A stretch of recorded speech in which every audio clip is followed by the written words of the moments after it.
अस्सलाम वालेकुम रहमतुल्लाह। दोस्तों मैं हूं उस्ताद मोइन अख्तर सक्सेस टीम से। दोस्तों इस वक्त उम्मत मुस्लिमा का अगर हम हालत देखते हैं तो यकीन कीजिए रोने को जी चाहता है कि इस वक्त मुसलमान पूरी दुनिया में कम व बेश जो है 1.25 अरब से 2 अरब मुसलमान मौजूद हैं पूरी दुनिया में, और टोटल पूरी दुनिया में 1 करोड़ यहूदी हैं। यानी कि 1 करोड़ पूरी दुनिया में मिला के यहूदी हैं तकरीबन, और 200 करोड़ के करीब जो है वो मुसलमान हैं। उसके बावजूद सूरत हाल क्या है कि यहूदी जो हैं वो जुल्म सितम करते जा रहे हैं। और अगर हम देखते हैं कि फ़लस्तीन में क्या सूरत हाल इस वक्त पेश आ रही है, तो आपने भी ख़बरों में देखा होगा जो सिनेरियो इस वक्त डेवलप हो चुका है कि वहाँ पर उनके लिए खाने पीने को कोई चीज़ नहीं बची, और उधर से बिजली भी काट दी गई है, हॉस्पिटल्स तक पे बम गिराए जा रहे हैं, बच्चे मर रहे हैं, औरतें मर रही हैं, कोई दुनिया में उनका पूछने वाला नहीं है। इससे क्या मुराद है कि एक तरफ तो चले मुसलमान हैं जो कि सिर्फ मजम्मत कर रहे हैं, अल्लाह ताला हमें समझने की तौफीक अता फरमाए, और दूसरी तरफ जो है वो पूरी की पूरी दुनिया की जो कि उनके साथ इसराइलियों के साथ यहूदियों के साथ मिलती जा रही है। और सिनेरियो क्या डेवलप हो रहा है कि वहाँ पर एक इंसानी बहुत बड़ा अलमिया जन्म ले रहा है। तो ये आखिर ऐसा क्यों हुआ है? उसकी एक बहुत बड़ी वजह यह है कि अल्लाह सुब्हानहू व तआला ने इंसान को पैदा किया, और इंसान के पेश आने वाले तमाम मामलात को अल्लाह सुब्हानहू व तआला बड़ी अच्छी तरह से जानते हैं, पहले दिन से जानते हैं जब से इंसानियत का वजूद हुआ है। तो अल्लाह सुब्हानहू व तआला ने इन तमाम मसाइल का हल भी बयान फरमाया हुआ है, और ये क्यों ऐसे मसाइल सामने आते हैं उसकी भी रीज़न बड़े वाज़ेह तौर पे खोल के बयान फरमा दी है। रसूल पाक सल्लल्लाहु अलैहि वसल्लम ने इरशाद फरमाया, जिसका मफ़हूम है कि एक वक्त आएगा कि लोग तुम पर एक दूसरे को दावत देंगे, जैसे कोई मेज़बान खाने पे दूसरों को दावत देता है।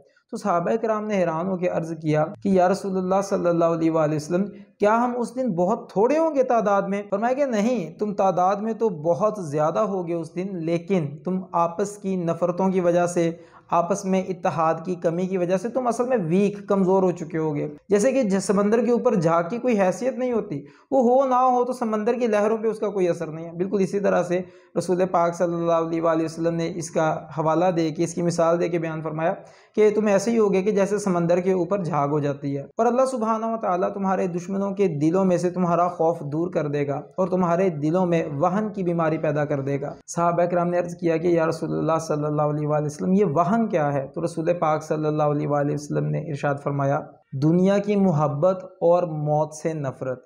यानी कि आप तसव्वुर फरमाइए कि आज इस वक्त जो सिनेरियो डेवलप हुआ है उसकी रूट कॉज क्या है। उसमें एक तो ये सामने आई हदीस की रूह से कि हमारी आपस की जो दुश्मनियां हैं, हम एक दूसरे से नफरतें कर रहे हैं, इवन के हम एक घर में इकट्ठे नहीं हैं, एक मस्जिद में इकट्ठे नहीं हैं, हम एक इलाके में इकट्ठे नहीं हैं। जब ऐसे इकट्ठे नहीं हैं, हमें एक दूसरे से टेंशन है कि यार तुम हाथ कहाँ पे बांधते हो, लिहाजा तुम फलाओ। दूसरा कहता है अच्छा तुम आमीन ऊंची आवाज में कहते हो इसलिए तुम फलाओ। तीसरा उठ के कहता है कि नहीं नहीं नहीं नहीं, तुम तो जनाब फलां काम करते हो इसलिए तुम फलाओ, तुम पर तो वैसे ही जन्नत हराम कर दी गई है, हालांकि सारे के सारे कलमा गो हैं। आप तसव्वुर फरमाइए हम एक दूसरे से कितनी नफरतें करना शुरू हो गए हैं। और रसूल पाक सल्लल्लाहु अलैहि वसल्लम ने एक और बड़ी खूबसूरत हदीस मुबारक में फरमाया, जिसका मफहूम है मोमन नफरतें फैलाने वाला नहीं होता। और एक और हदीस है जिसका मफहूम है, फरमाया कसम खा के फरमाया रसूल पाक सल्लल्लाहु अलैहि वसल्लम ने कि तुम में से कोई भी शख्स जन्नत में नहीं जा सकता जब तक कि तुम मोमन ना हो जाओ। और फरमाया तुम में से कोई भी मोमन नहीं हो सकता जब तक कि तुम आपस में मोहब्बत ना करनी शुरू कर दो। आप ज़रा तसव्वुर फरमाइए, रसूल पाक सल्लल्लाहु अलैहि वसल्लम ने मुझे और आपको, यानी कि हम मुस्लिम उम्मा को एक दूसरे से मोहब्बत करने का दर्स दिया है। रसूल पाक सल्लल्लाहु अलैहि वसल्लम तो एक दूसरे से मोहब्बतें फैलाने वाले थे, मोहब्बतें पहुंचाने वाले थे, लेकिन हमारे साथ अब क्या हो रहा है? हम जनाब ज़रा ज़रा बात पे एक दूसरे को बर्दाश्त नहीं करते। इवन के मस्जिदों में से अगर कोई बंदा दूसरे मसलक का आ जाता है, बाजू से पकड़ के बाहर निकालने वाले वाक़यात भी पेश आए हैं। मैं पूछता हूँ कि हम कब जागेंगे? अगर हम अब नहीं जागे, आप सूरत हाल देख लें कि फ़लस्तीन में क्या हुआ है। क्या वहाँ पर कुफर इसलिए इकट्ठा हुआ है कि जनाब ये कौन से मसलक के हैं? जी नहीं, वो इसलिए इकट्ठा हुआ है कि ये मुसलमान है, मुसलमान है तो हम सारा कुफर इनके खिलाफ इकट्ठे हैं। लेकिन मुसलमान आपस में इकट्ठे नहीं हैं, मुसलमान सिर्फ और सिर्फ मजम्मत कर रहे हैं, मुजाहमत नहीं कर पा रहे। वजह उसकी क्या है? अंदर से खोखले हो चुके हैं।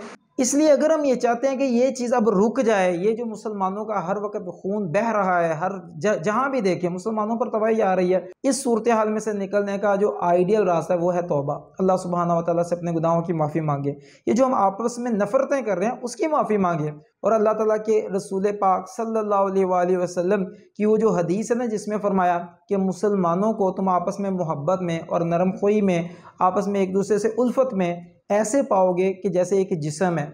जिस्म के अगर एक हिस्से पे ज़रा सी कोई तकलीफ़ होती है तो पूरा जिस्म उसे महसूस करता है, नींद उड़ जाती है, पूरा जिस्म जो है तकलीफ़ में मुब्तला होकर बुखार ज़दा हो जाता है। यानी कि ये रसूल पाक सल्लल्लाहु अलैहि वसल्लम की हदीस पाक का मफ़हूम है। तो आप ज़रा तसव्वुर फरमाइए, वहाँ पर जो मर रहे हैं क्या वो इंसान नहीं है? वो जो बच्चे दूध पीते मर रहे हैं, वो जो औरतों पर बमबारी की जा रही है और उन्हें कहा जा रहा है कि ठीक है जी आप निकल जाएं, आपको इजी वे आउट दे रहे हैं, एग्जिट दे रहे हैं, आप यहाँ से निकलना चाहें तो निकल जाएं। जब वो निकल रहे हैं तो उन पर फिर से बमबारी की जा रही है। वजह क्या है? पूरी दुनिया क्यों सोई हुई है? सिर्फ एक वजह कि हम मुसलमान उम्मत सोए हुए हैं, हमें हिम्मत नहीं हो रही। और हमें क्यों नहीं हिम्मत हो रही? हालांकि आप ज़रा तसव्वुर फरमाइए कि हमारे पास दुनिया के लेटेस्ट तरीन असला मौजूद है, लेकिन उसके बावजूद हिम्मत नहीं है। वो हिम्मत जो है वो अल्लाह ताला पर ईमान से आती है। हमने देख नहीं लिया कि पूरी दुनिया का कुफर इकट्ठा होके एक मुस्लिम मुल्क पे टूट पड़ा और आखिरकार वहीं से छितर खा के निकला। क्यों निकला? क्योंकि उनमें ईमान था। अल्लाह सुब्हानहू व तआला हमें भी ईमान पैदा फरमाए। यकीन कीजिए जो अल्लाह से डरता है फिर वो किसी से नहीं डरता। अगर हम इस बात को समझ जाएं तो हमें पता चल जाएगा, समझ आ जाएगी कि ये जो कुछ हो रहा है क्यों हो रहा है। इस पूरी कायनात में जहां पर एक पत्ता भी अल्लाह सुब्हानहू व तआला की मर्जी के बगैर नहीं गिर सकता, नहीं हिल सकता, वहां पर आप तसव्वुर फरमाइए कि इतनी बड़ी तबाही मुसलमानों पर कैसे आ सकती है अल्लाह ताला की मर्जी के बगैर। उसकी वजह यही है कि हमने उस तबाही को अपनी तरफ इनवाइट किया अपनी हरकतों से। आज तौबा नहीं करेंगे तो तबाही हो जाएगी। इस हवाले से अल्लाह सुब्हानहू व तआला ने कुरान पाक में सूरह बकरा की आयत नंबर 85 में इरशाद फरमाया, जिसका मफहूम है, क्या तुम किताब के एक ही हिस्से पर ईमान लाते हो और दूसरे को छोड़ देते हो?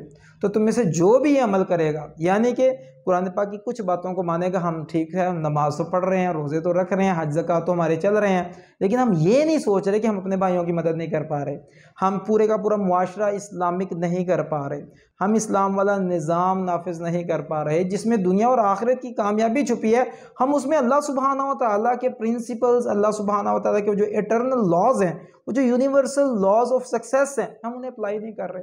जिसका नतीजा क्या है कि इस वक्त दुनिया और आखिरत दोनों हवाले से हम पर तंगी आ रही है। यानी कि दुनिया में तो हमें तंगी नज़र आ रही है और अजाब की शक्लें नज़र आ रही हैं, आखिरत में भी उसका अल्टीमेटम दिया गया। जैसे फरमाया ना कि अगर तुम किताब के एक हिस्से पर ईमान लाते हो और दूसरे पर छोड़ देते हो तो उसकी सज़ा फिर क्या होगी? तो अल्लाह सुब्हानहू व तआला ने सज़ा का तज़किरा करते हुए फरमाया कि उसकी सज़ा ये होगी कि मैं उसे दुनिया में ज़िल्लत और रुसवाई उसका मुकद्दर बना दूंगा और क़यामत वाले दिन उसे शदीद तरीन अजाब में झोंक दूंगा और अल्लाह ताला बेखबर नहीं है जो कुछ तुम कर रहे हो। What does it mean? हमने इस्लाम को पूरे का पूरा लिया ही नहीं है। अल्लाह ताला ने इससे बड़ा गिफ्ट हमें कोई नहीं दिया, जो इतनी बड़ी हमें हिदायत दी है, हमने उसे किसी खाते में ही नहीं गिना। नतीजा क्या निकला है? इस वक्त मुसलमान के साथ लड़ भी रहा है, एक दूसरे की मदद को जा भी नहीं रहा। पूरी दुनिया में तबाही और बर्बादी हो रही है तो मुसलमानों की हो रही है। अगर खून बह रहा है तो मुसलमानों का बह रहा है। आज बचने का एक ही तरीका है, तौबा कर लें, माफ़ी मांग लें, शर्मिंदा हो जाएं, अल्लाह ताला से माफ़ी भी मांगे और जो कुछ कर सकते हैं वो करने को तैयार हो जाएं। और ये सोचना आप छोड़ दें कि हम सिर्फ दुआएं मांगेंगे तो वहाँ पर अबाबील उतर आएंगे। अल्लाह ताला इस चीज़ पर कादिर है, लेकिन असल में आजमाइश जो है वो फ़लस्तीनियों की नहीं है। असल में आजमाइश जो है मेरी और आपकी है, उम्मत की है। आजमाइश की उम्मत क्या कर रही है? उम्मत अगर सो रही है तो उम्मत के मामलात तय किए जा रहे हैं अल्लाह ताला की तरफ से कि फिर इनके साथ क्या होना है। और वो जो लोग हैं वो तो लड़ रहे हैं, वो अब उससे ज़्यादा बेचारे क्या लड़ें? खून का आखिरी कतरा तक तो वो बहा रहे हैं और वो निहत्ते हैं और वो लड़ने को तैयार हैं, वो जाने देने को तैयार है। मेरे पास दुनिया का मैप है इस वक्त, अगर इसमें मैं देखता हूँ पाकिस्तान है, अफ़गानिस्तान है, ईरान है, आगे इराक है, सऊदी अरेबिया है, तो यहाँ पर बिल्कुल छोटा सा, बिल्कुल ढूंढना ही बड़ा मुश्किल है, इसराइल जो है बिल्कुल छोटा सा है। यकीन कीजिए ये अगर मुझे यहाँ पर, ये अगर आपके सामने ये येलो कलर में नज़र आ रहा है ये सऊदी अरेबिया है, यहाँ पर ये ग्रीन कलर में नज़र आ रहा है तो ये पाकिस्तान है, यहाँ पर ये आपको पर्पल कलर में नज़र आ रहा है ये ईरान है, अगर आपको इसके दूसरी तरफ नज़र आ रहा है ये इजिप्ट पिंक कलर में, ये इजिप्ट है, मिस्र है, और ये सब के दरमियान में करके छोटा सा इसराइल है। अब तसव्वुर फरमाइए इतने बड़े बड़े मुसलमान ममालिक जो हैं वो कुछ नहीं कर पा रहे, वजह उसकी क्या है? अंदर से खोखले हो गए। अल्लाह ताला हमें समझने की तौफीक अता फरमाए। यकीन कीजिए अगर तौबा ना की तो जैसे वो शेर में आते हैं ना, तुम्हारी दास्तान भी ना होगी दास्तानों में। तौबा कर लें, बच जाएंगे, वरना यकीन कीजिए मैं और आप कल को अल्लाह सुब्हानहू व तआला की बारगाह में क्या शक्ल दिखाएंगे, रसूल पाक सल्लल्लाहु अलैहि वसल्लम को क्या चेहरा दिखाएंगे कि क्या हमारी औकात थी। हमारे भाइयों पे बम गिराए जा रहे थे, बहनों पे, बच्चों पे, छोटे छोटे दूध पीते हुए बच्चों पे बम गिराए जा रहे हैं और हम सिर्फ़ और सिर्फ दुआएं करते रह गए, हम कुछ नहीं कर पाए। दुआ है कि अल्लाह सुब्हानहू व तआला हम में इत्तेहाद इत्तफ़ाक़ पैदा फरमाए, हमें तौबा करने की तौफ़ीक़ अता फ़रमाए और हम में इतनी हिम्मत पैदा फरमाए कि हम अपने बहन भाइयों की जाके मदद कर सकें। बहुत शुक्रिया आपका। अस्सलाम वालेकुम रहमतुल्लाह।